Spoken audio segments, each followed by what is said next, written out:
A'udzu billahi minasyaitonir rajim. Bismillahirrahmanirrahim. Alladzina atainahumul kitaba yatluna haqqa tilawatih. Shadaqallahul adzim wallahu a'lam bimuradi.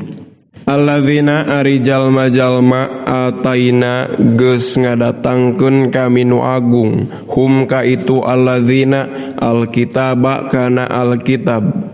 Mubtadaun ari ieu alladzina eta jadi mubtada tarkibanana. Yatluna barina maraca itu alladzina hu kana itu alkitab haqqa tilawatihi kana hak bacaana itu alkitab. Ayaqrauna tegasna maraca itu alladzina hu kana itu alkitab kama barina tetep sapertoskeun perkara angzala parantos nurunkeun Allah kana itu alkitab atanapi unzila parantos diturunkeun itu ma. Wal jumlatu sareng ari jumlah yatlunahu haqqa tilawati halun eta janten hal tarkibanana wa haqqa sareng ari lapad haqqa tilawati nusiba eta dijabarkeun itulah pada haqqo alal masdari karena jadi masdar. Wal khobaru sareng ari khobar alladzina atainahumul kitab ulaika yu'minuna bih eta lapad ulaika yu'minuna bih. Ulaika eta ari itu alladzina yu'minuna eta ariman itu ulaik bihi kana itu alkitab. Nuzilat diturunkeun itu ayat fi jamaatin dina hiji golongan qaddamu anu geus diparayun itu jamaah minal habasati nyatana golongan habasah wa aslamu jeung geus ari Islam itu habasah. Waman sareng ari saha jalma yakfur eta kupur itu man bihi kana itu alkitab ay bil kitabi tegasna kana itu alkitab al mu'ta anu dibikeun bi ayyuh rifa ku secara ieun ngarobah itu siman hu kana itu alkitab. Faulaika mangka ari itu mayakfur bihi hum eta ari itu ulaik al khosiruna eta pirang-pirang jalma anu rarugi limasirihim karena jadina itu ulaik atanapi mayakfur bih ilan nari kana neraka al muabbadati anu diabadikeun alaihim pikeun itu mayakfur bih. Ya bani Israila he turunan Israil udukuru kudu aringet maraneh kabeh nikmati kana nikmati kaula allati anu an'amtu geus mere nikmat kaula alaikum ka maraneh kabeh wa anni bari sayaktosna kaula fadaltu eta geus ngunggulkeun kaula kum ka maraneh kabeh alal alamina atas makhluk kabeh. Takodama parantos narimati payun naon mithluhu misilna itu alamin hartosna ieu nu dimaksud alamin teh makhluk nu aya dina zamanna Bani Israil nu kahitoban ku ieu ayat. Jadi tengunggulan Rasulullah. Wattaku sareng kedah tarakwa aranjeun khofu tegasna kudu sarieun aranjeun yauman kana hiji poe la tajzi anu teu aya nu bisa ngabalas. Tugni tegasna nyugihkeun sa nafsun seseorang an nafsin ti seseorang anu sejen fihi dina itu yaum sayan kana hiji perkara oge wala yuqbalu jeung teu ditarima min hati itu nafsun naon adlun keadilan fidaun tegasna tebusan wala tanfa'u jeung teu manfaat haka itu nafsun naon syafaatun pembalasan atanapi syafaat wala hum jeung teu ari itu nafsun yunsoruna eta ditulungan. Jadi ieu teh domir ngaraksa kana maknana mentak dijamakeun. Yumnauna tegasna dicargah itu nafsun min adzabillahi tina adab Allah. Wadkur sareng kudu inget anjeun idzi betala dina nalikana nyoba ikhtabaro tegasna nyoba Ibrahima kana Nabi Ibrahim wa fi qiraatin sareng diaoskeun dina hiji qiraat non Ibrahama lafad Ibrahama sanu nyoba teh rabbuhu pangerana Ibrahim bi kalimatin ku pirang-pirang kalimat bi awamiro tegasna ku pirang-pirang parentah wa nawahin jeung pirang-pirang larangan Khalafa anu geus naklifkeun Gusti Allahu ka itu Nabi Ibrahim biha ku itu kalimat.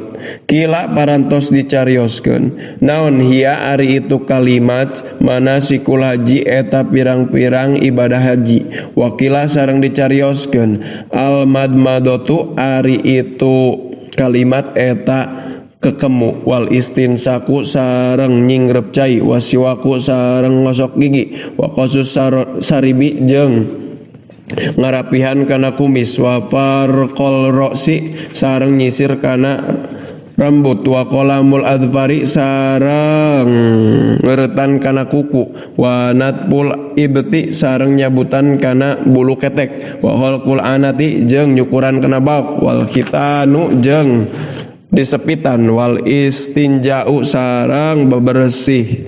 Fa'atamma teras nyampurna ke Nabi Ibrahim huna kana itu kalimat. Ada tegesna nyumponan Nabi Ibrahim huna kana itu parentah tamatin kalawan nyumponan anu sampurna.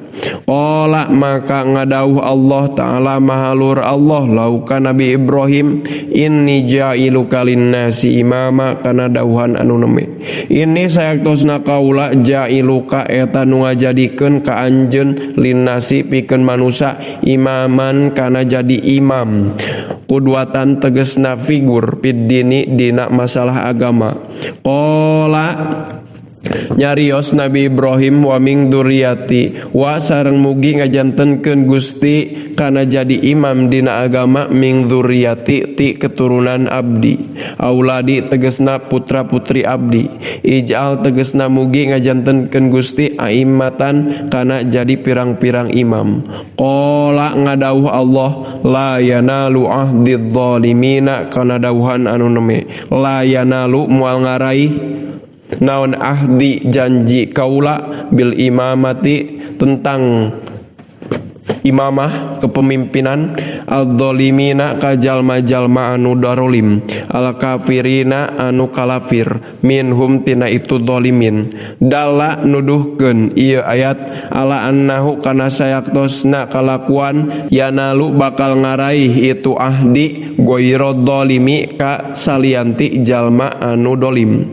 Wa id ja'alna sareng dina nalikana ngajantenkeun kami nu agung al baita kana baitullah al-Ka'bata tegesna Ka'bah mathabatan kana jadi dinding linnasi pikeun manusia marjian tegesna tempat kembali yathubuna anu ngurilingan itu nas ilaihi kana itu marji mingkuli janibin tina saban-saban gigir wa amnan sareng tempat aman makmanan tegesna tempat aman lahum pikeun itu nas minadzulmi tina didolim wal igoroti jeung disergap al waqiati anu tumiba fi ghairihi di salianti itu dolim. Kana geus bukti sarojulu seorang lalaki yalqa eta ngadatangan itu si rajul qatila abihi kanu ngabunuh ka ayahna itu si rajul pala yuhija mangka teu dendam deui itu si rajul hika itu si qatili abih kanu ngabunuh ka bapana. Jadi hiji waktu aya lalaki dendam eta lalaki teh pusingan kanu ngabunuh bapana tatkala datang ka Baitullah mah cenah jadi teu dendam deui.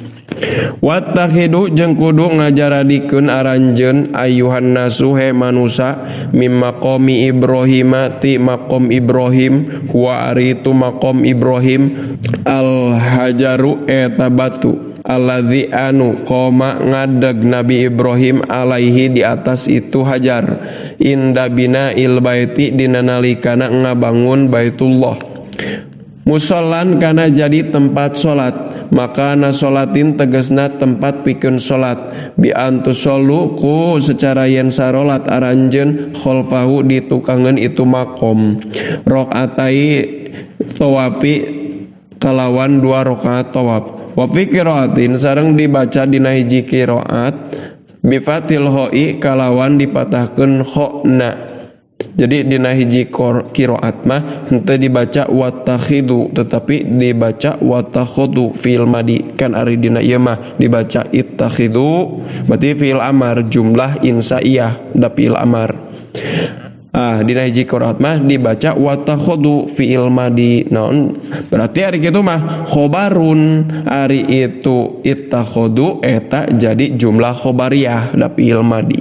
Wa ahidna jeung geus ngajanjikeun kami nu agung ila Ibrahima ka Nabi Ibrahim wa Ismaila sareng ka Nabi Ismail. Amarna tegasna geus marentah kami nu agung huma ka itu Ibrahim jeung Ismail.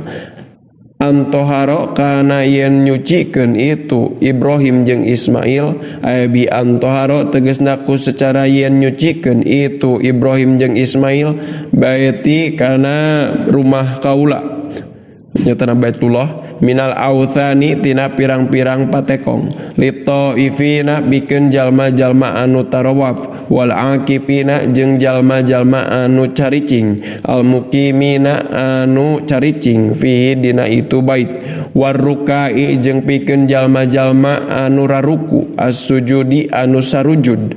Jam'u rakiin ari itu ruka eta jama tina lafad rakiun wasajidin jeung ari itu as-sujud eta jama tina lafad sajidun. Al musallina tegasna jalma-jalma anu sarolat. Wa idza qala Ibrahimu rabbij'al hadza baladan aminan. Al ayah sadaqallahul adzim wallahu a'lam bimuradi. Subhanakallahumma wa bihamdika asyhadu an la ilaha illa anta astaghfiruka wa atubu ilaik. Wa sallallahu ala sayyidina Muhammad wa ala alihi wa sahbihi wa baraka wasallam.